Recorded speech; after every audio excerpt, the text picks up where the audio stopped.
आचार्य चाणक्य। एक महान और कुशल राजनीतिज्ञ चाणक्य के जीवन से संबंधित कोई भी प्रमाण पूरी तरह स्पष्ट नहीं है। जो प्रमाण उपलब्ध भी हैं, उनमें भी कई अंतर होने के कारण मतभेद हैं। ज्ञात प्रमाणों के आधार पर सम्राट चंद्रगुप्त का शासनकाल ईसा से 325 वर्ष पूर्व का था। चाणक्य द्वारा चंद्रगुप्त को मगध का सम्राट बनाने के विषय में कई कहानियां प्रचलित हैं। इनमें से हम एक दो कथाओं द्वारा चाणक्य का जीवन चरित्र स्पष्ट कर रहे हैं। जैसा कि कहा जाता कि उस समय का मगध राजा महानंद एक विलासी, अत्याचारी और घमंडी राजा था। वह रात दिन कार्य छोड़ाच सुरासुंदरी के भोग में रमा रहता था। उसका अपने कर्मचारियों पर कोई प्रभाव नहीं था। वह प्रजा के साथ लूटमार एवं अत्याचार किया करते थे, जिससे राज्य की प्रजा बहुत त्रस्त थी, किंतु राजा का विद्रोह करने की उनका सामर्थ्य नहीं था। एक दिन चाणक्य किसी कार्यवश राज दरबार में गए। उस समय महानंद नशे में चूर राज नृत्य देखने में लग्न था। उसने तथा उसके मंत्रियों ने चाणक्य की क्रूरता और उनके काले रंग को लेकर उनका उपहास उड्डीडाना शुरू कर दिया। ये देखकर चाणक्य अत्यधिक क्रोधित हो उठे। क्रोध में आकर उन्होंने भरे दरबार में अपनी चोटी खोल दी और शपथ लेकर कहा कि अब यह चोटी मैं तभी बांधूंगा जब मगध सम्राट का अंत कर महानंद के रक्त से अपनी चोटियां को धो लूंगा। चाणक्य की इन बातों को सुनकर राज दरबार में सन्नाटा छा गया। महानंद चाहे कितना भी बद्धा अत्याचारी था, परंतु वह एक विद्वान ब्राह्मण को दंड देने का साहस नहीं कर सकता था। चाणक्य राज दरबार से लौट आए। उन्होंने वापस आकर अपना गुरुकुल बंद कर दिया और अपनी प्रतिज्ञा पूर्ण करने हेतु उसका साधन तलाशने निकल गए। नरेश महानंद का महामंत्री विकटार था, जिसके माता पिता तथा अन्य परिजनों को महानंद ने बंदीगृह में भूख प्यास से तड़पा तड़पा कर बेरहमी से मारा था। विकटार अपैन माता पिता तथा परिजनों की मौत का प्रतिशोध लेना चाहता था, इसलिए वह महानंद की चाटुकारी करके महामंत्री बन बैठा। प्रतिशोध की अग्नि उसके मन में धधक रही थी, परंतु विकटार शांत खामोश पर प्रतिदिन प्रतिशोध में जल रहा था। एक दिन नंद ने अपने पिता के श्राद्ध के लिए योग्य ब्राह्मण लाने का दायित्व विकटार को सौंप दिया। विकटार ब्राह्मण की खोज करता हुआ दूर निकल गया, जहां चाणक्य पेड़ों की जड्डाच में मट्ठा डाल रहे थे।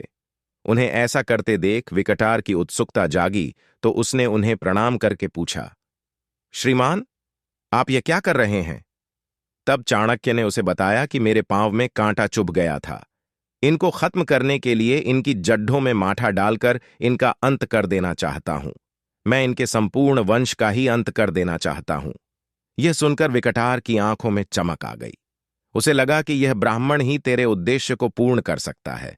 उसे मंजिल मिल गई और तलाश खत्म हुई। विकटार ने उन्हें नंद के यहां श्राद्ध के आयोजन की बात बताई और उन्हें वहां चलने को राजी कर लिया। जब श्राद्ध वाले दिन वह चाणक्य को लेकर नंद के समक्ष पहुंचा, तो नंद ने चाणक्य का रंग और क्रूरता देखकर उसका अपमान कर दिया। भरी सभा में अपना घोर अपमान देखकर चाणक्य वहां से उठकर आए और ये प्रतिज्ञा की कि मैं नंद वंश का नाश करके रहूंगा। तब विकटार ने चाणक्य का साथ निभाने का वादा किया और फिर दोनों मिलकर नंद के विरुद्ध षड्यंत्र करने लगे। चाणक्य अत्यंत कुटिल राजनीतिज्ञ थे। नंद साम्राज्य से निष्कासित नंद के ही एक परिजन चंद्रगुप्त से उन्होंने मित्रता कर ली। चंद्रगुप्त नंद की सेना में एक सैनिक था। कहते हैं कि वह नंद के दासी पुत्रों में से था, किंतु इस बात के भी कोई प्रमाण उपलब्ध नहीं है। चाणक्य की भांति ही चंद्रगुप्त का वंश परिचय आज भी अंधकार में है। इनके वंशों के संबंध में जो कुछ भी कहा जाता है, वह केवल अस्पष्ट प्रमाणों के आधार पर ही कहा जा रहा है। चंद्रगुप्त को भी नंद ने अपमान करके निकाला था। चंद्रगुप्त और चाणक्य दोनों ही अपमान की अग्नि में जल रहे थे। एक दिन चाणक्य ने चंद्रगुप्त को प्रजा पर अत्याचार कर रहे सैनिकों को लड्डी डिड्डीते देखा। उसने बहादुरी से उन सैनिकों से लड्डिहाई कर कईयों को मार डाला, शेष अपनी जान बचाकर भाग गए। ये सब देखने के बाद चंद्रगुप्त चाणक्य अपने काम का लगा, तो उन्होंने उसे बुलाकर अपनी बात सामने रखी। तो चंद्रगुप्त आश्चर्यचकित होकर यह सोचने लगा कि देखने में यह ब्राह्मण पागल तो नहीं लगता। यह किस बात के बूते पर उसे महानंद के सिंहासन पर बैठने की बात कर रहा है। अंततः चंद्रगुप्त ने चाणक्य को अपना गुरु बना लिया। इसके पश्चात चाणक्य ने उसे सैन्य शिक्षा, राजनीति, नीति शिक्षा आदि देने का भार संभाला।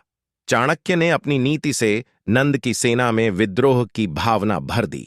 एक दिन मौका पाकर मुट्ठी भर सैनिकों के साथ चंद्रगुप्त ने नंद के राज्य पर आक्रमण कर दिया।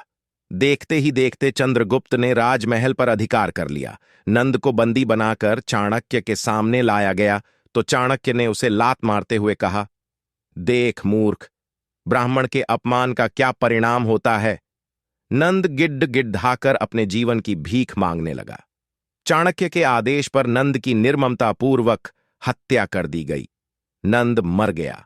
चंद्रगुप्त मगध का सम्राट बन गया और चाणक्य उसके महामंत्री बने।